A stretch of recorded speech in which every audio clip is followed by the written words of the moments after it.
Well, welcome to another episode of Scouting for History, and today is just a quick adventure, I think.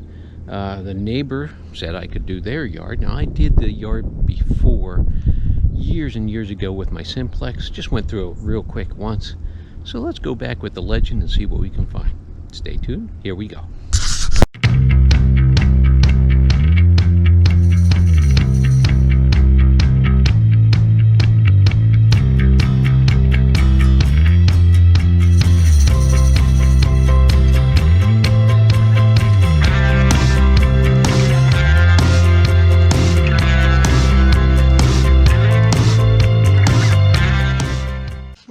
After a tin can and a nail, there's a part of an old toy gun.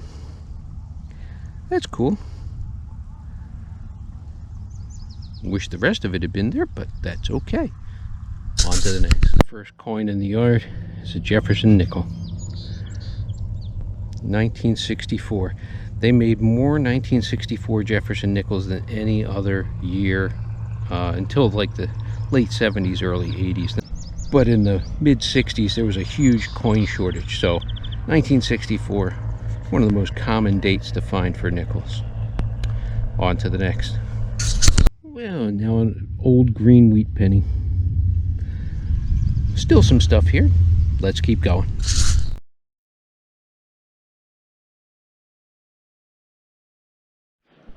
Well, while I was detecting this house, I got so excited. I found this tiny, tiny little coin, and I thought for sure I'd found something awesome.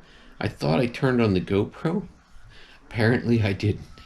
So it's tiny little coin. I thought for sure I'd found a trime or a half dime or a half real.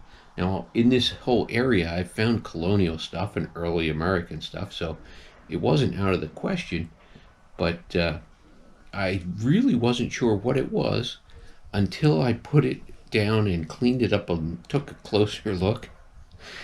And it's a worn down old Roosevelt dime, a clad dime no less. I don't know what happened to it, but it's in terrible shape. So, well, I was excited for nothing. On to the next. Well, a really weird signal here. It looks like I nicked it. But it's a Oriental coin. Looks like Japanese. Very light. I think that's aluminum. Yeah, I can see the chrysanthemum on this side. It's definitely Japanese, and I did nick it, trying to get it out. That's cool. On to the next. A foot away is another one. This one's in a little bit better shape.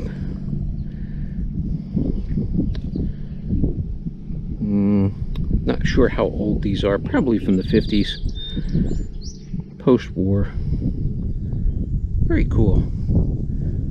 On to the next. I had my hopes up when I saw the silver rim, the reeded edge come out of the hole, but it's definitely aluminum. On to the next. Now, when I found these two little aluminum coins, pretty quick I knew they were Japanese. The style of writing on them is called kanji.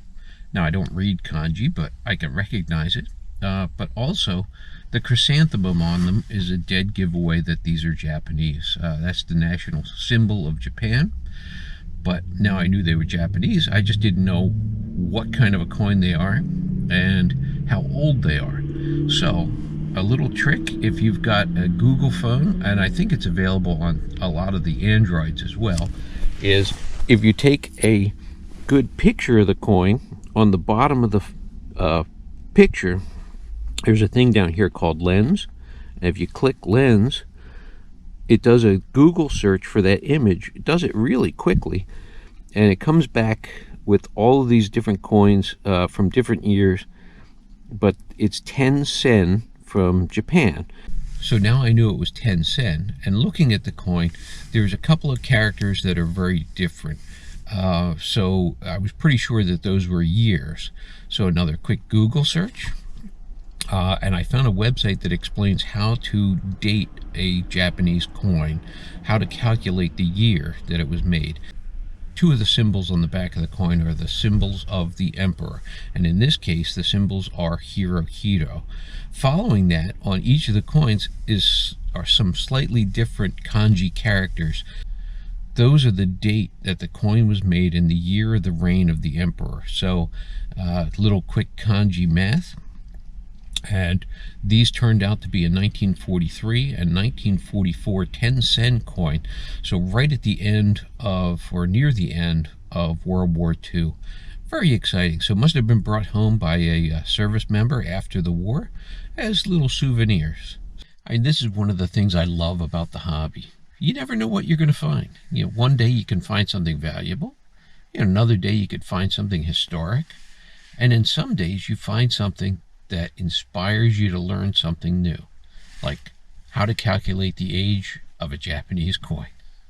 On to something else.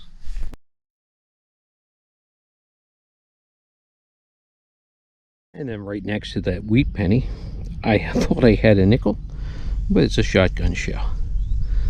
Again, looks like a pretty old one. Now I'll clean up, see if I can't figure out how old it is. On to the next.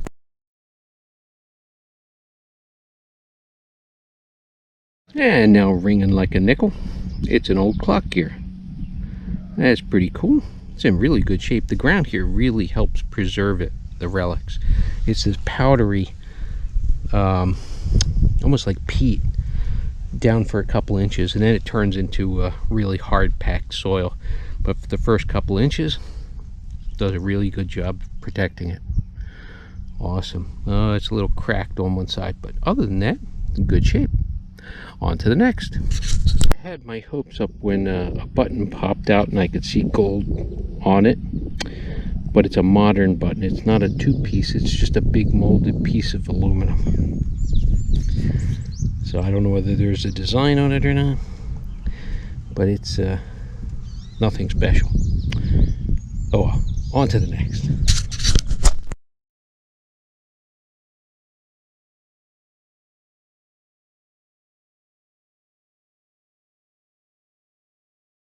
Down deep at the edge of the soft soil was a piece of iron, but an old green wheat penny again. I'll get a year off that, but I don't have my glasses with me. But hey, that was ringing really high. So everything in the ground is ringing higher than it should. But that's okay. I dig it all. On to the next. Well, I'm gonna have to check again. That was that was ringing up almost like a clad dime or silver dime. It was in the upper 40s. It's a buffalo nickel. I'll poke around and see if there's anything else in the hole with it, but that's cool. Outstanding. Old coin number one. Well, Wheaties. On to the next.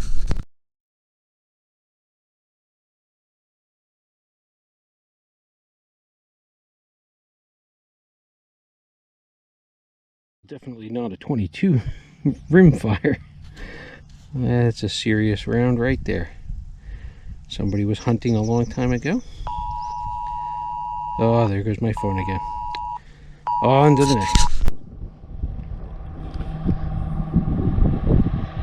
Well, that's going to do it for this adventure. Not too bad, you know, for a place I've hunted a couple times before, and for a place that I know people have been to and detected a lot. So, hey, a few good finds left, but hey, stick around, come along the next one. We'll see you there.